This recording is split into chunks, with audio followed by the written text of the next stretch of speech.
If you're new here, I am Texas Beach Mom, or Mama Robin if you prefer.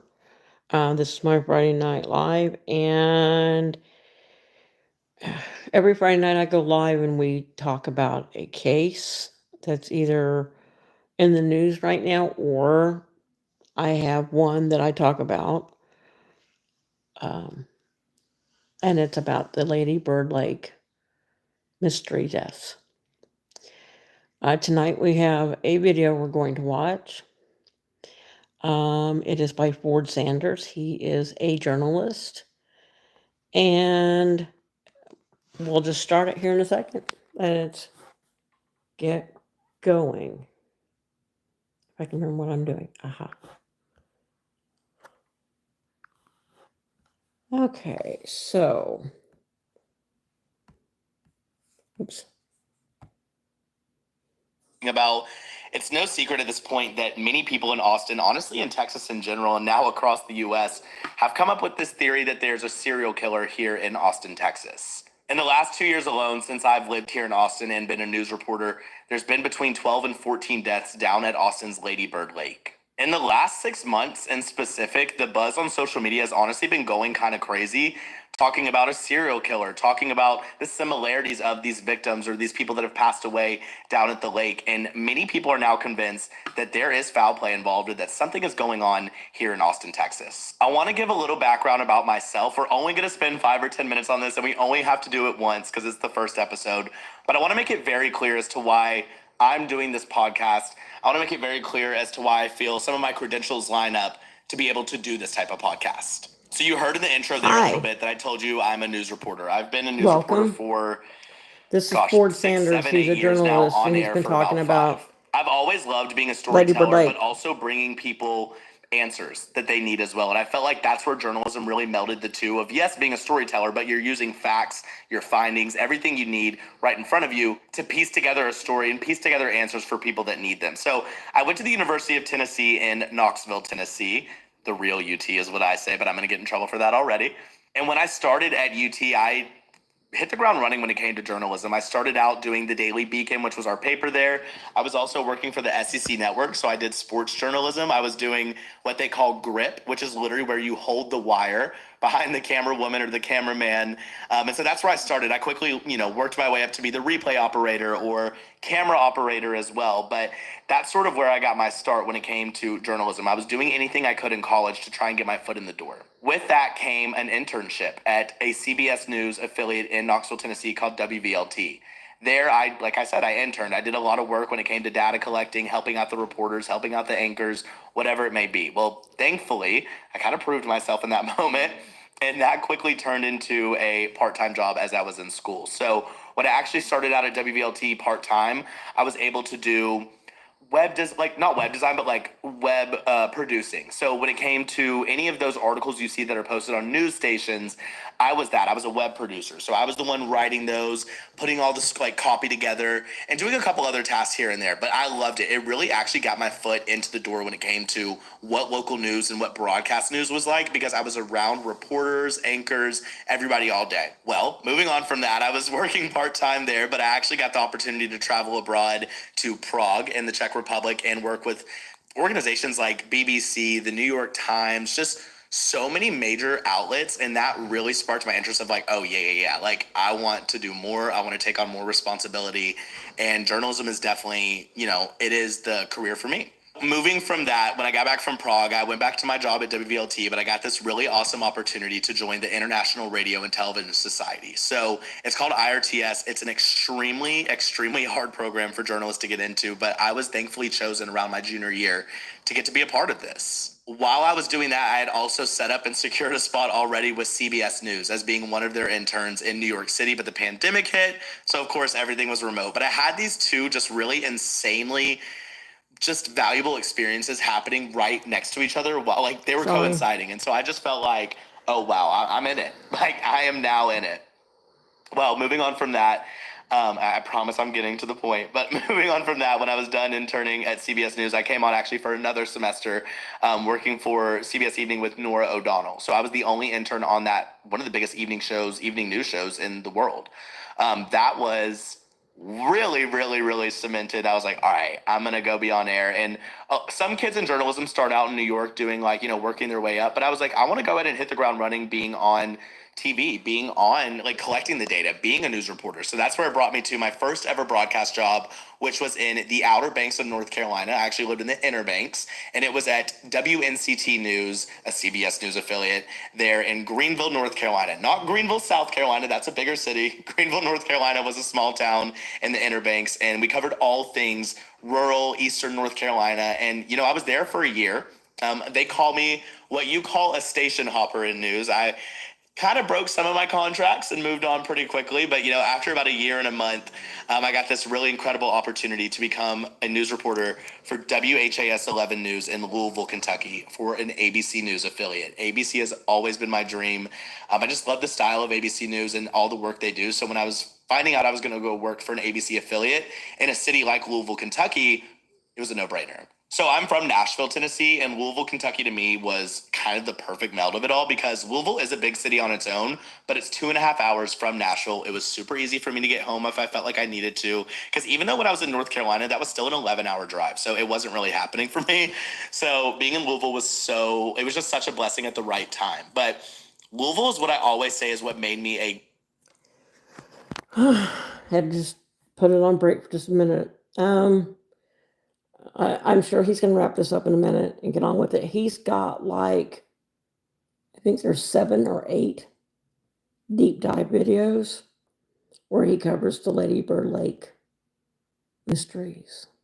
So let's go ahead and keep going. Good reporter, or made me a real investigator, some may say. When I was in Louisville, I went from covering things like in North Carolina, for example, it was a lot of farming and a lot of slower news, maybe some healthcare news, which are all so important, but it is slower news in terms of, the immediacy of it, right? When I moved to Louisville, it was breaking news 2 times a night, 3 times a night. You're getting switched on your story. I covered the Breonna Taylor trials. I covered so many things that have happened in history that happened in Louisville, Kentucky. And I was so grateful and blessed to be a reporter at that time to really dive into these things and speak with, for example, Breonna Taylor's mother, or be at protests, or just see how that city operates with all the breaking news as well. That city is what really made me kick it into gear when it came to being a journalist and being a reporter.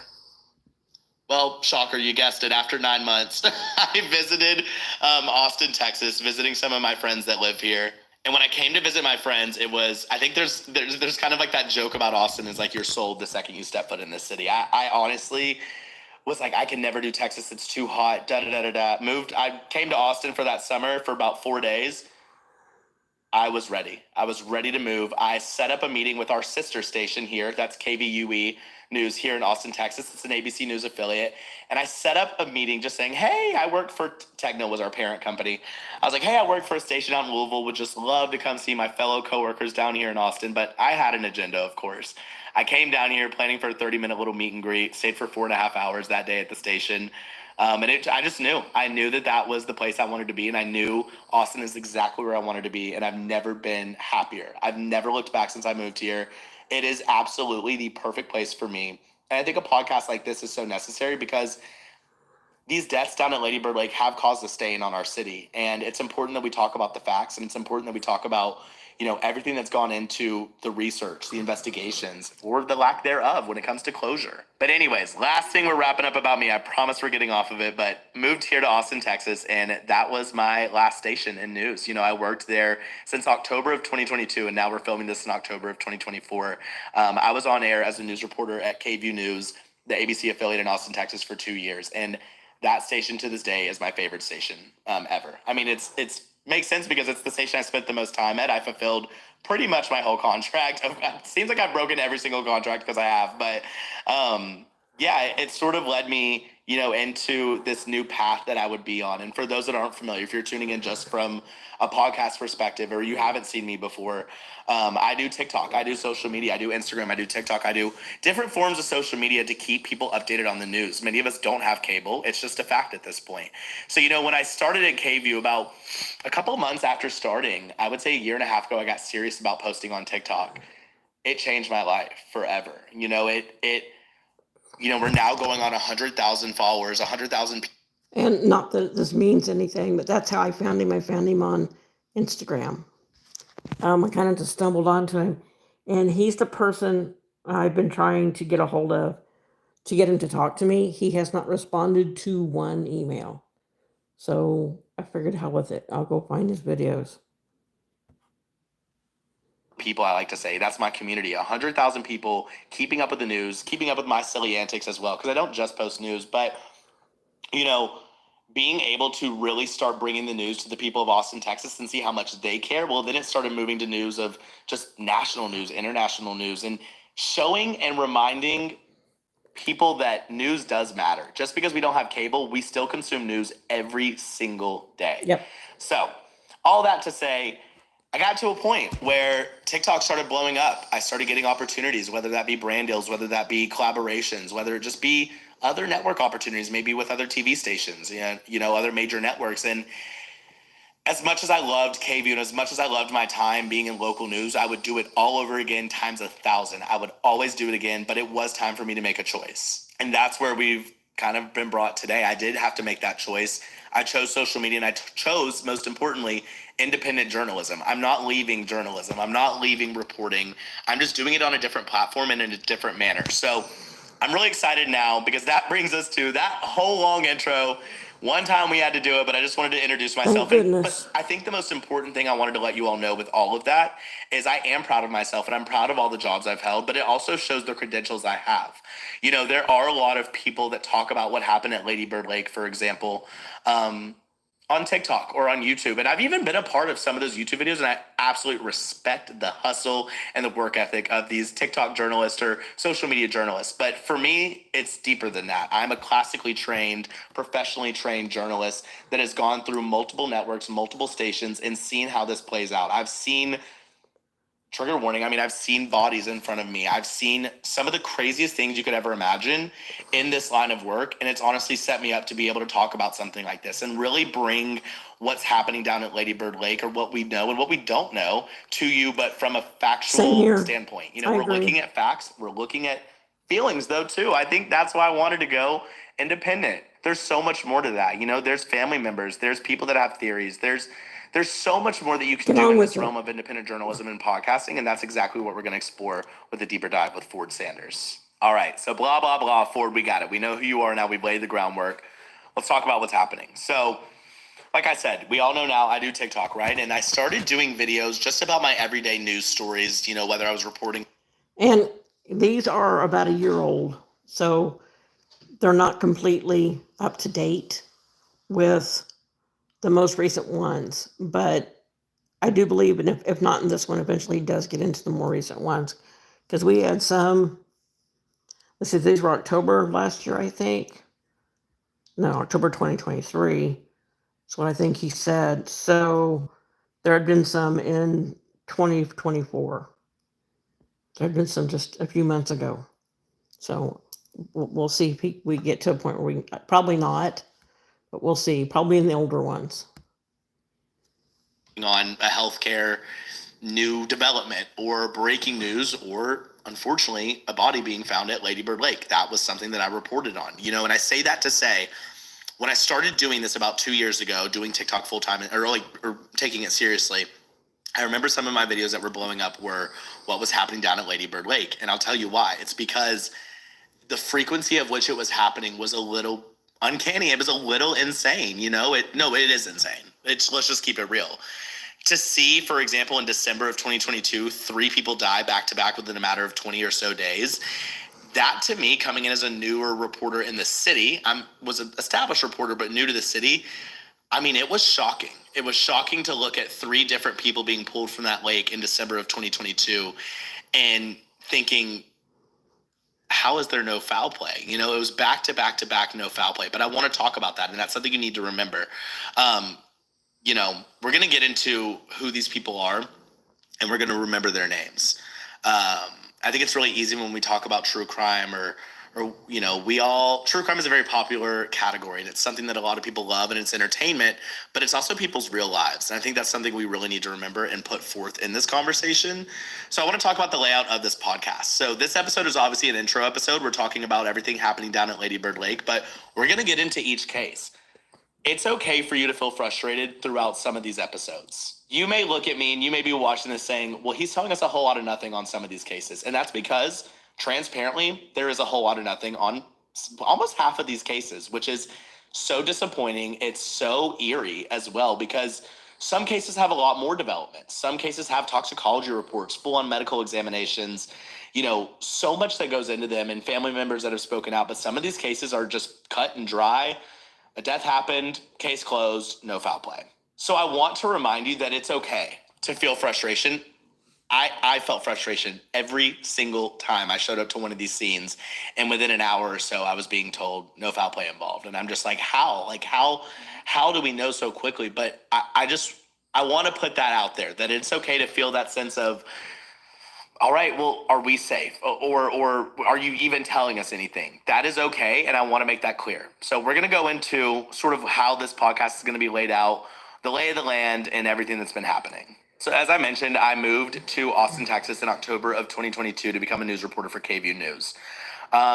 Pretty easy start. I was already an ABC affiliate. We were owned by a company called Tegna in Louisville as well. So I already knew all the softwares, platforms, and of course, I've been a reporter for 3 years at that point. So I knew the lay of that land of how to do my job. Well, as it pertains to this podcast, I'll never forget, like I had already kind of mentioned, that, in December of 2022, we were looking at 3 people back to back being found in this lake, one of which did have some answers to it. We do know, and we're going to go into that in the second episode. I'm actually going to run through 3 to 4 cases next episode, and we're going to go through the details that we do know. But I'm setting the scene for you to know that, I'm coming in as a reporter. We're finding out, I think December 10th, around that was one of the first bodies being found. Of course, another thing we need to clarify. I get comments often saying, dude, this is not new. People die all the time in this lake. It's been happening for decades. You're absolutely right. It's tragic every time it happens, but it's happened for years. It has happened in any city. Honestly, when there's a body of water, things happen. But why are we honing in on the last 2 years? Well, transparently, I was a reporter here for the last 2 years, so I can speak to the last 2 years. But also, the public has really focused on the last 2 years as well. We've looked at around 14 bodies recovered in 2 years alone. The frequency and also some of the similarities of these victims is just, it's wild. I remember coming in, and I remember in December hearing about a body being pulled. But one of these things with this body was that it was pretty quick. No foul play was involved. And then, about, I want to say 6 to 7 days later, you're hearing about another body being pulled from a truck from the lake. So that happened.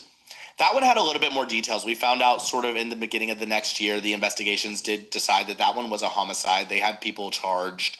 And then another around, I want to say 6 to 8 to 10 days later, another body was pulled. So think about December of 2022.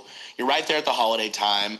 And all of these are men right now being pulled from the lake. It's men that don't match up too. And by the way, most of these men, and I don't know if he realizes this or not, but most of these men are around his age, his hair color, skin tones, build. Maybe he should be careful going down to Lady Bird Lake. I'm not trying to be funny or weird, but that just crossed my mind while I'm sitting here looking at him. Too much. Some of them are in their 40s, 50s. It was the demographics weren't insanely spot on, right? But it was still 3 men being pulled within a matter of maybe 2 to 3 weeks. And I just remember as a reporter how just eerie that feeling was, because, and I want to say this too, I have a lot of respect for APD in terms of the work that I did with them and still do with them to this day.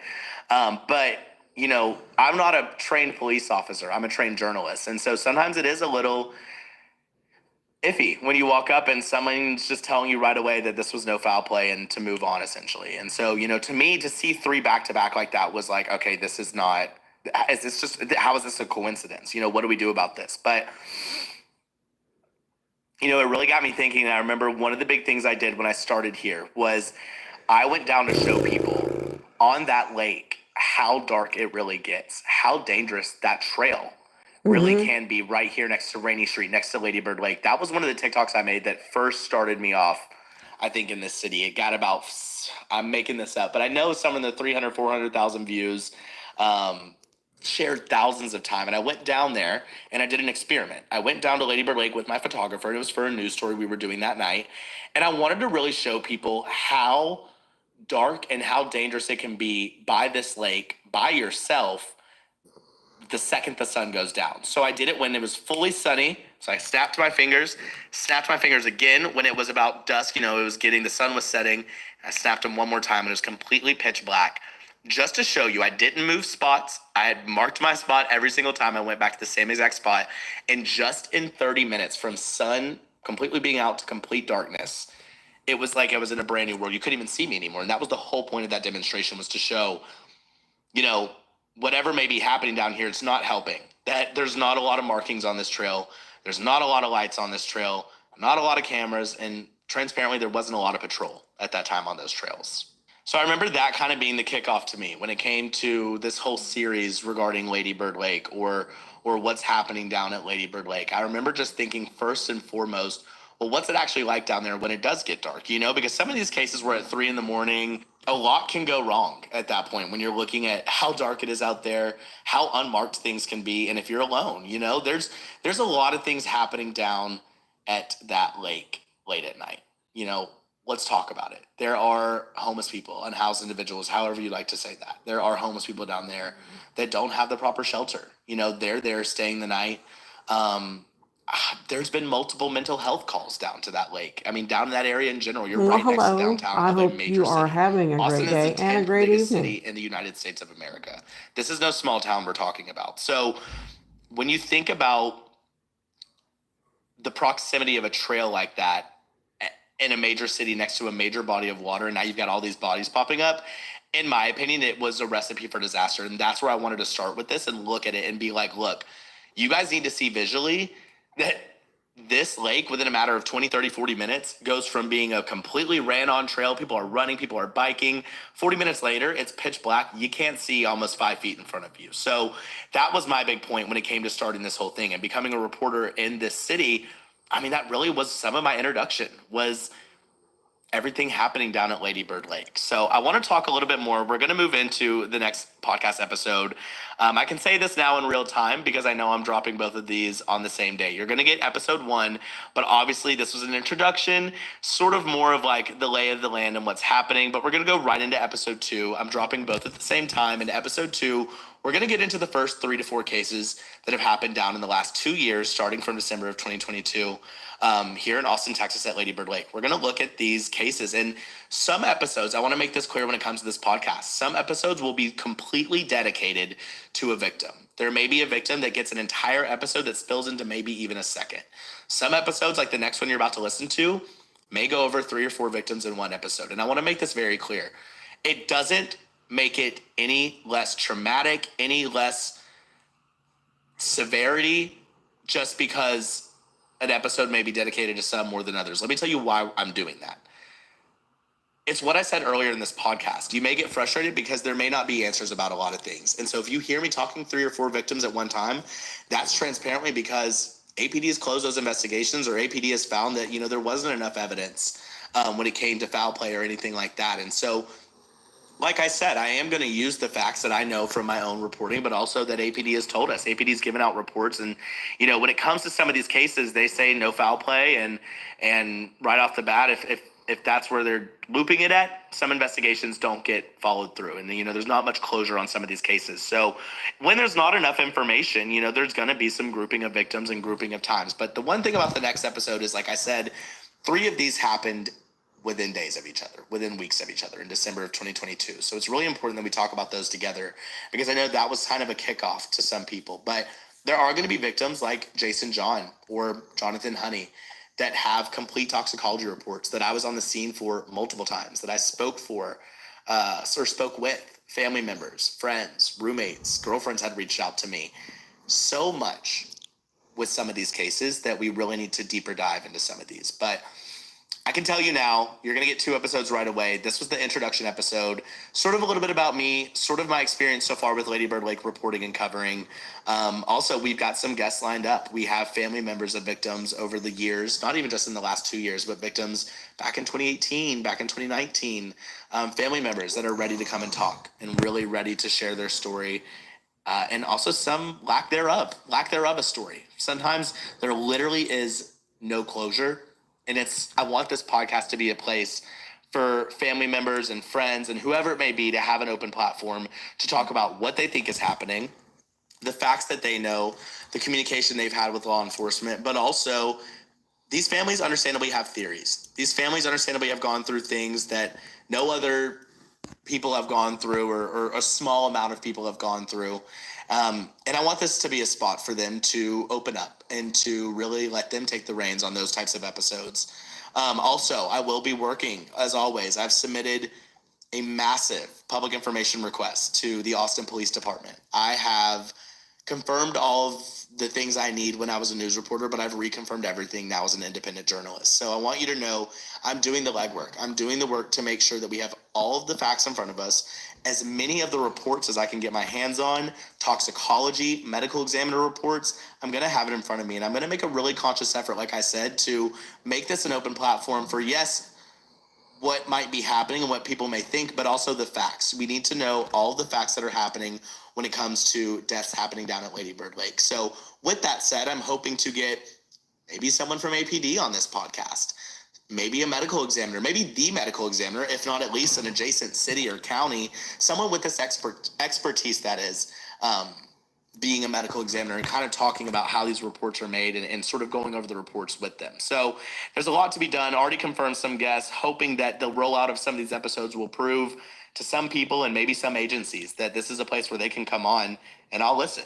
I just want to say thank you for tuning in for episode 1. Big intro episode, but we are now getting right into it for episode 2. Go ahead and take a listen. It's up right now. These two are dropping together, and we're going to talk about the first 3 or 4 cases happening down at Lady Bird Lake. But for now, I wanted to say thank you for taking a deeper dive with me, and let's keep going and explore these cases. Okay, so I didn't know the first one was going to be just introduction, but you know, I'm kind of glad we're doing it that way, because I'm looking for somebody that is from around here, that knows the case, that can explain it way better than I can. So I think what we're going to keep doing on Friday nights is going into his deep dives, seeing what he's got. I think he's going to be good at this. But I think they're going to be good as they go along. I think they're going to get better. Not that this was bad. And like I said, I should have known that it was just an introduction. I didn't pre-watch it. I need to start doing that more often, I guess. Pre-watching some of the stuff that I put up here. So I've been shocked by some of the things I put on here. It's a wonder I haven't been banned out of YouTube. But so if I'll give it a few minutes. If anybody wants to see the next episode, we can, and if not, we can wait and see it next Friday night. So y'all can let me know in the comments if you want to, and if you don't, that's fine. I get it. Like, it'll probably take me a minute to dig it up, but it won't take me very long. Matter of fact, I can work on digging it up while I'm waiting to hear from y'all to see if you want to see more. So, from Ford Sanders. Okay, so, oh, good Lord.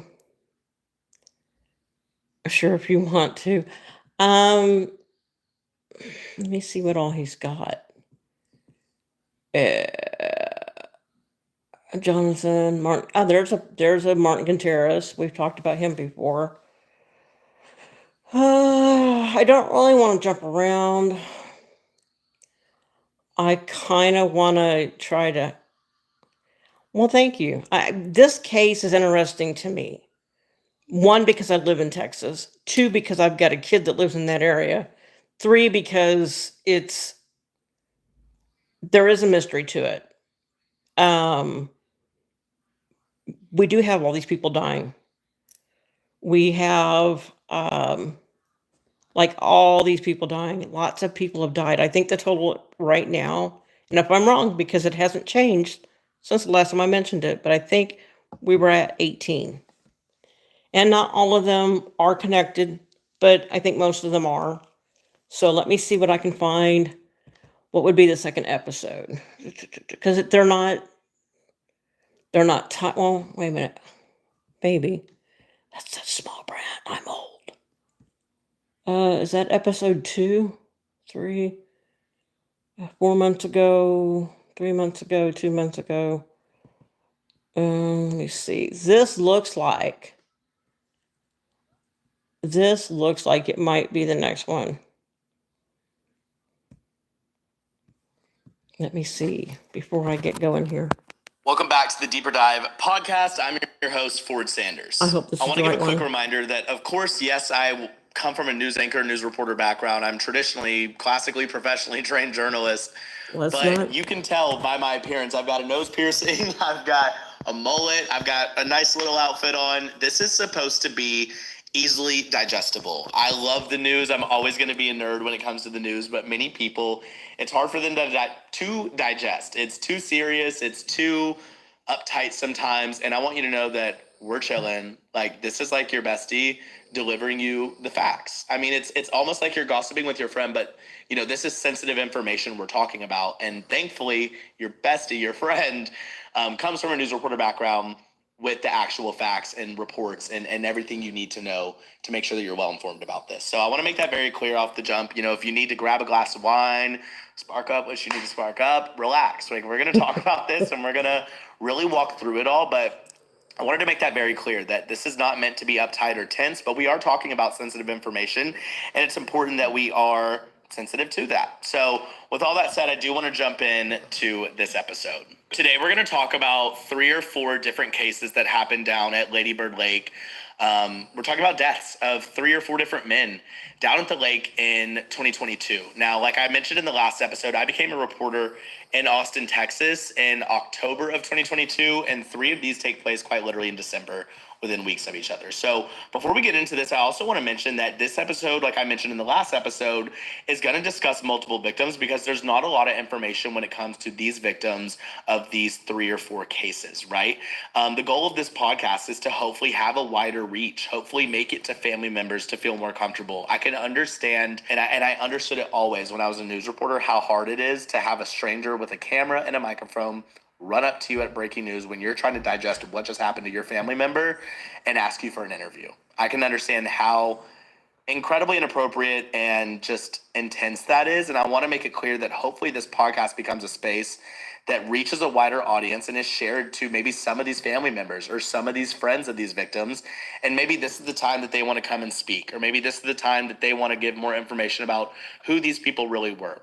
Because I think a lot of the time when we talk about true crime, it's easy to go over cases and kind of talk about the mystery of it all and the sense, like, you know, it is sensationalized in some sense, but these are real people. These are real families. And if I'm telling you there's no closure to these cases, imagine how these families feel having no closure to one of their loved ones quite literally dying. So all that to say, you know, I want to make sure that we make that clear that this is a space that's open. It's a space that, you know, we can tweak the way that we do things every episode if we need to make people more comfortable. We can tweak and take feedback. You know, that's the beauty of podcasting. But with all that said, I think it's important. You already got the intro in the last episode. Let's hop right into some of the cases that happened when I first started here as a news reporter. Well, as mentioned, we're running through 4 cases this episode. 3 in December, but let's take it back to before I even got here. Let's take it back to July 14th of 2022. On July 14th of 2022, 59-year-old Ricky Parks, his body was found in Lady Bird Lake. Now, like I said, for decades and for years, people have, whether it's an accidental drowning, I agree. There have, of course, in other cities been murders and people being dumped in lakes. It's happened for years, but it's important that we bring this one in because we should talk about just how quickly things sort of progressed in this case in specific. So I want to read and be extremely accurate when I read these things, when it revolves these cases. So I have plenty of notes, and I went back to all the records back from 2022. I've requested these records, but I've also looked at one of the things in Austin, Texas is EMS, fire, police. They're very active on social media, which I give them a lot of kudos to because that's crucial. You're tweeting out live updates for us to know, but also for the public to know. So that is going to be really helpful with this podcast as well because we can go back to these exact tweets. So when it comes to 59-year-old Ricky Parks, his body was found at Lady Bird Lake, but I want to read the initial scene. So at 2:46 p.m. that Thursday afternoon on July 14th, the Austin Travis County EMS tweeted this saying, quote, "Water rescue at 9 East Avenue. Lady Bird Lake at 14:37, so 2:37 p.m. Hashtag ATC EMS and at Austin Fire Info, so the EMS and the fire department, are on scene of a reported person floating in the water who is possibly deceased. Rescuers are making access by boat now. More information to follow. Let's hone in on something. They said the word rescue. That's something that if you're not familiar with news, and if you may have heard the verbiage they already used about possibly deceased already or floating body, they go into this like a rescue mission, right? So that rescue mission can turn into a recovery mission honestly within 10 or 15 minutes if you already see the body and you can determine death is already there. Some cases, if someone goes missing and you can't find that person, they're going into rescue mode for hours, honestly. You can go hours and hours looking to rescue with the intent of bringing back an alive person before you ultimately switch over to recovery. Now, when you are into a recovery mission, that is going in with the ideology or the assumption that that person is dead or deceased. So in this case, you heard ATC EMS tweet out that they were working to rescue this person. You never know. You go into these situations very active, very ready to rescue. But I do want to go into now, let me look at how quickly that was. So that tweet was sent out at 2:46 p.m. on Thursday, July 14th of 2022. Now, if you remember, they said it happened at 14:37, so about 2:37 p.m. Well, I want to talk about their next tweet. So not long after that 2:46 p.m. tweet, at 3:19 p.m., we get an update, and EMS put this out saying, final, all caps. So final, water rescue at 9 East Ave. A deceased on-scene pronouncement has been obtained for an adult patient. Crews are working on recovery and relocation of the victim back to shore. No further updates planned, no other information available. So you see right there, within a matter of 20, 30 minutes, police and EMS and whoever it may be that was responding to that, first responders, were able to make that declaration that this person is dead. This person quickly moved from a rescue to recovery mission, and that is sort of the extent of what we know about 59-year-old Ricky Parks. I still, like I said, want to include these victims because it's important that we hear their names, even if there's not much information about them. Did do a lot. I do want to add, because he didn't this time, 59 is not the typical age for these. Like I said earlier, and I've said in previous ones, the age on these are between 25 and 35. There have been a few people that's been a little older. One of the bodies recovered just in December was a 72-year-old woman. So she probably she probably is not part of it. It just so happened it was a 72-year-old woman. But I think it's important that we do cover the majority of these like he's going to do, because as many of you have already said, I've been saying there's something going on here, or at least I feel like there is. I feel like these families want answers, and I don't feel like the police are giving them the answers they want. So onward we go. A lot of cross checks. Like I said, I've worked with my own confirmations from when I was a news reporter. But the beauty of this podcast is giving credit to other stations like KXAN, CBS here in Austin. There's been a lot of cross work done when it comes to each of these cases. So when it comes to the case of Ricky Parks, police made that declaration also very quickly that there was no foul play involved with this man's death. Now, when they did make this determination of no foul play, they went ahead and closed this case out too. So this case, his family, there's just not much closure with this. Now, they did, like I said, have the recovery of that body. That's crucial. Like I said, I've also requested more and more information when it comes to possible autopsies, but a lot of these autopsies and medical examiner reports are also being withheld in some of these cases. Police did say when it came to this investigation, yes, they say no foul play, and they also closed out the investigation, but they say that it's possible his body could have been there in the lake for days. And the fact that there was a report from someone that you could just see his body floating right there in the lake is obviously extremely traumatic for that person. Well, that's kind of why she keeps getting brought up. It was really, okay, first of all, as he said in the previous episode, there's a lot of homeless people in Austin. There's a lot of homeless people everywhere, but there's a lot in Austin. And most of them are around the Rainy Street area, which is where these are coming up at.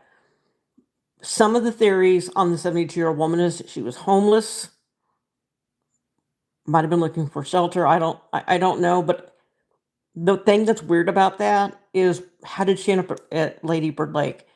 For anybody watching this, if you are familiar with the Austin area at all, you're familiar with Lady Bird Lake at all, First of all, there's no swimming allowed. So it's not like she went for a swim. Second of all, it was December.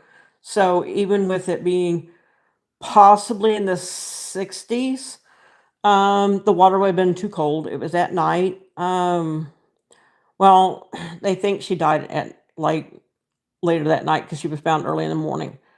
Um, so yeah, a 72-year-old woman being involved in this case is odd because again, while she might have been homeless, that kind of explains it. It doesn't fully explain it. So, and he probably won't get into that until the later ones. I was looking at his most recent episode. It was like 2 weeks ago. So as we get more through these, we'll eventually get into the more recent deaths. See, these are older.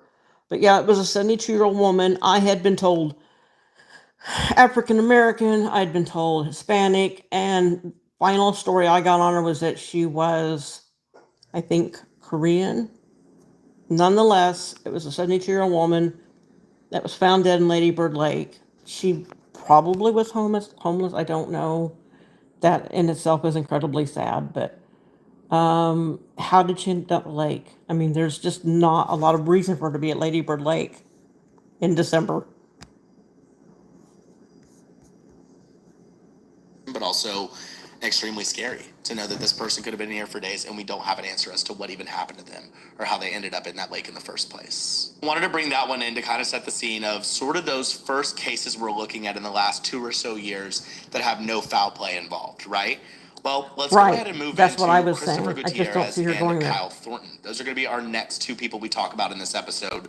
And these two victims are some of the two of the three that fall into that December 2022 timeline I've been talking about, right? So these two bodies were found within weeks of each other, all within that same month, okay?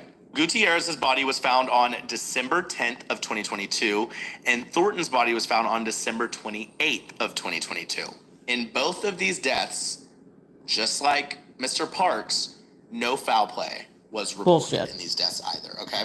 So you're looking at December 10th and December 28th, 18 days of each other in the month of December, and no foul play for either of them, all within that same vicinity, though, of Lady Bird Lake. I want to make that very clear. Homicides or accidental deaths or whatever happen in cities all the time, all over, northeast, southwest of Austin.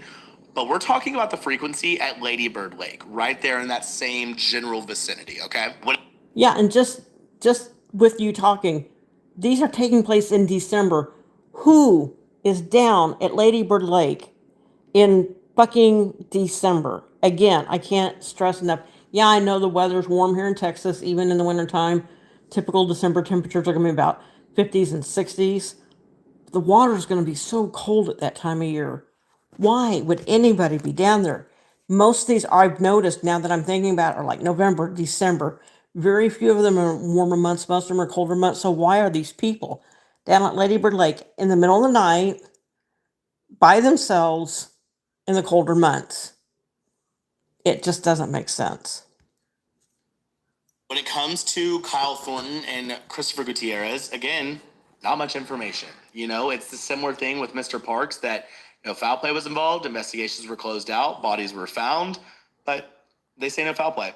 Christopher Gutierrez was said to be 25 years old, and Kyle Thornton was a 56-year-old man. When it comes to these two individuals, we're looking at differing ages, and we're going to get through that in the podcast, right? You know, a lot of the reason that this conversation is coming up more and more and more is because some of these victims and some of these cases were a little bit way too similar to each other. Some of these victims were men in their mid-30s out for a night on Rainy Street or in one of the entertainment districts here in Austin, but we're going to get to that throughout the podcast. I want you to know, but I wanted to make sure that we laid the ground with some of these initial cases that happened that definitely started raising the red flags when it came to everything happening down at Lady Bird Lake. So you're looking at... Okay, that's another thought. These are happening off Rainy Street. Rainy Street is a party area. It's a big area around the campuses and stuff. So, okay, I can see people going bar hopping in December because, again, it's warmer. But going back to the 72-year-old, I don't see, and before I say this, I'm not trying to be disrespectful in any way, shape, or form, but I don't see Granny down on Rainy Street at the club. I don't. it doesn't make sense. I can't imagine why she would be on Rainy Street or anywhere near downtown. So there's Rainy Street, you got 4th, 5th, 6th Street. Rainy Street seems to be the main. You got the cross streets. In that area of Lady Bird Lake, like he said, it gets dark quick.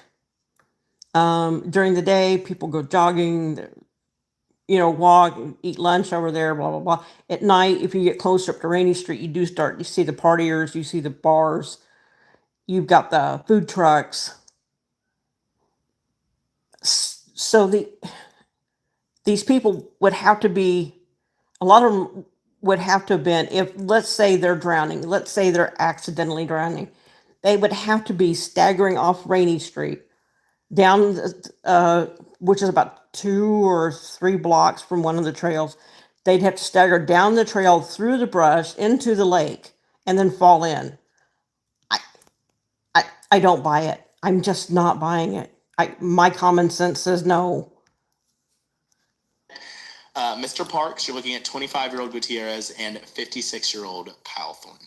I said there were 3 deaths in December, and we've only talked about 2. We talked about Christopher Gutierrez's body being found on December 10th, and then you go to December 28th, and that's when Kyle Thornton's body was found. But there was something that happened on December 19th as well. I want us to now move into talking about Josu Moreno.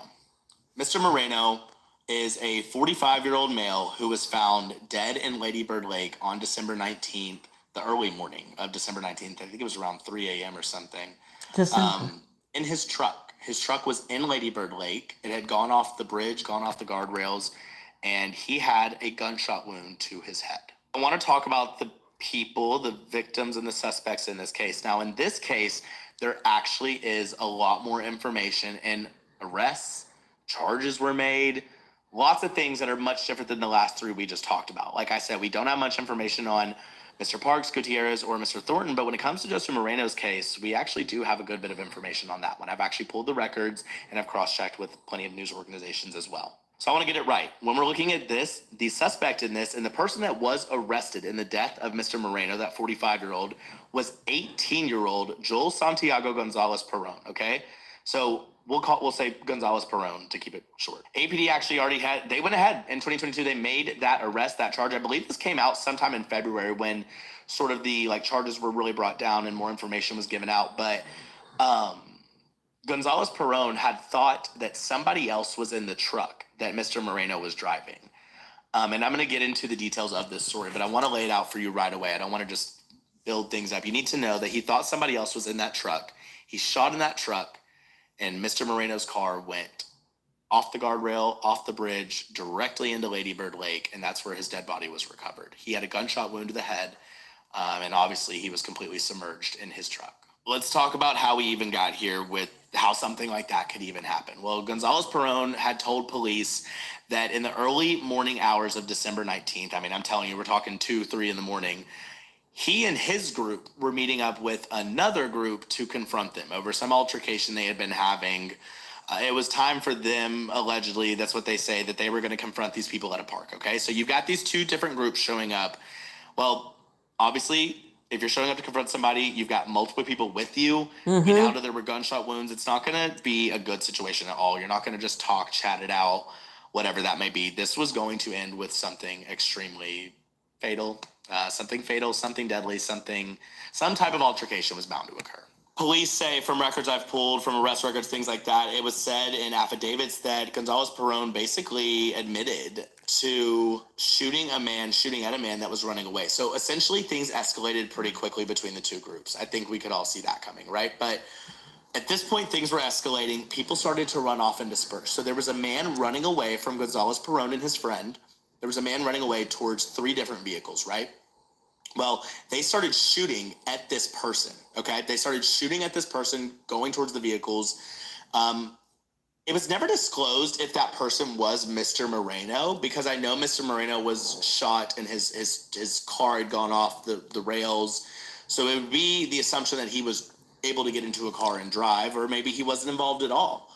But all we do know is that they did admit that him and his friend went ahead and shot at that person that was running away, okay? So during all this commotion, they made that choice. One thing led to another, and Gonzalez Perón was able to, I don't know, I guess, there's a lot, and I told you, it's okay to be frustrated with me because there are gaps in a lot of these things, but one thing led to another to the point where Mr. Moreno was driving. It's still not clear whether Mr. Moreno was just a passerby on the road or if he was one of those people that were involved in this altercation and got into a car. But, it's safe to say, since there's no closure in this for the family's sake, we don't know if this man was involved at all. Okay.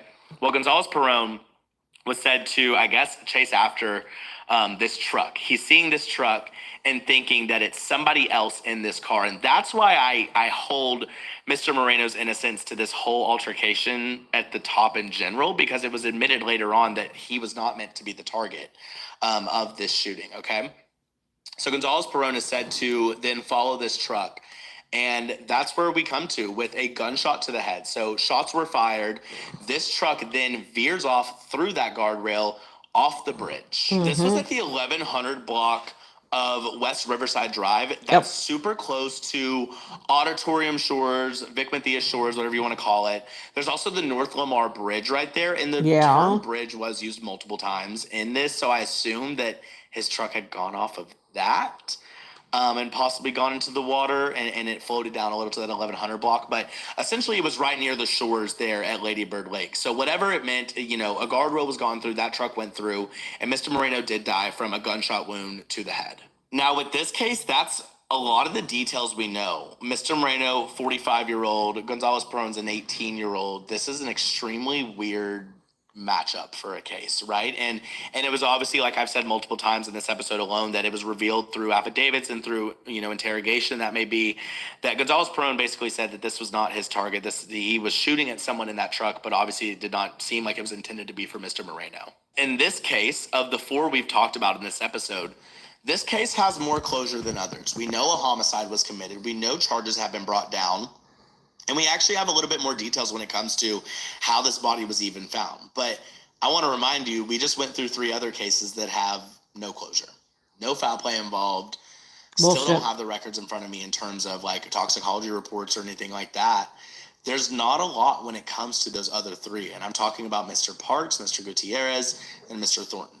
I think that's important to note, that we put in one of those cases with Mr. Moreno that does have more closure and more information surrounding it, whether that be arrests being made. But then there's also these other 3 cases with no closure, like I've said.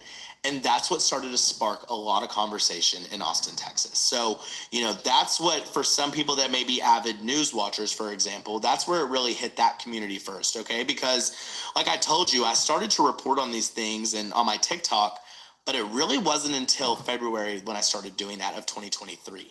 These 4 happened in 2022, one on July 14th, December 10th, okay, one in December July 19th, and December 28th. 3 in December. 3 in December alone. I say the communities of avid news watchers because if you're watching the news, you're seeing this shit play out one after another. You're seeing body after body within a matter of, 18 days?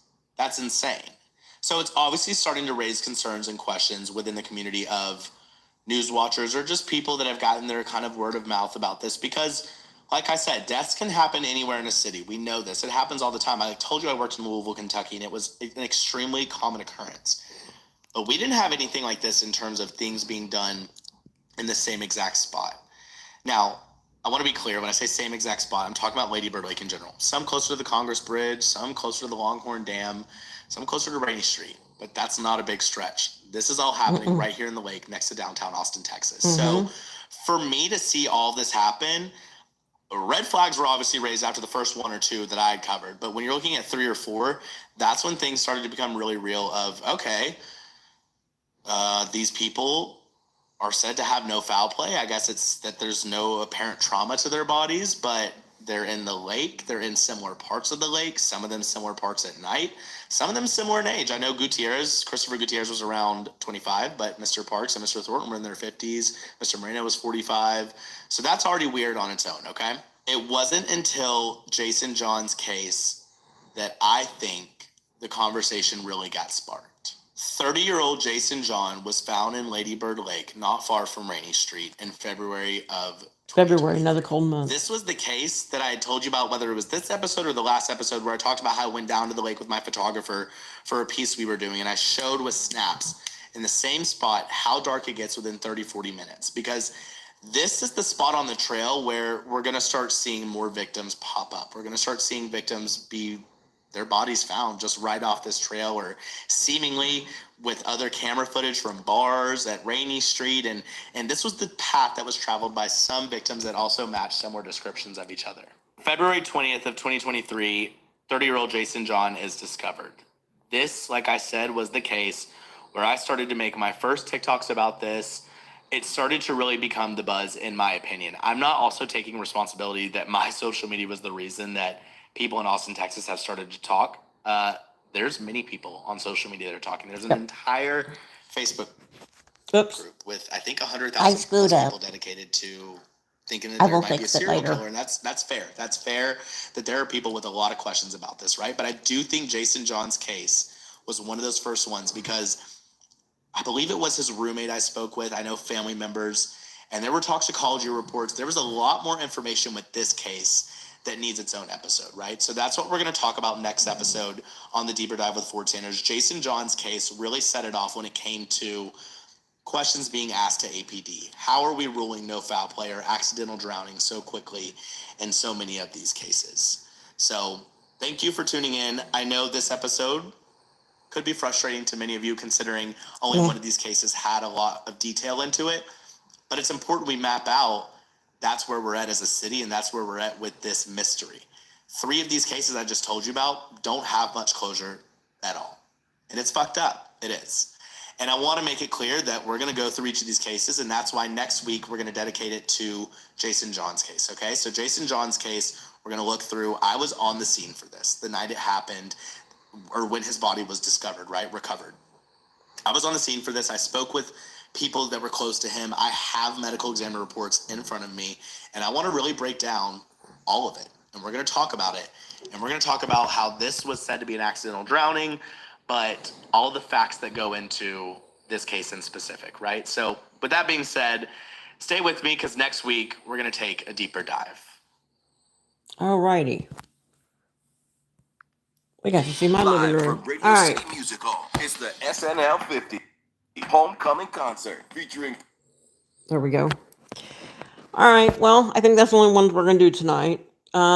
Just the first 2. I think we're going to try to do 2 a night, because most of them are like 20 to 30 minutes. So it'll be hour-long episodes.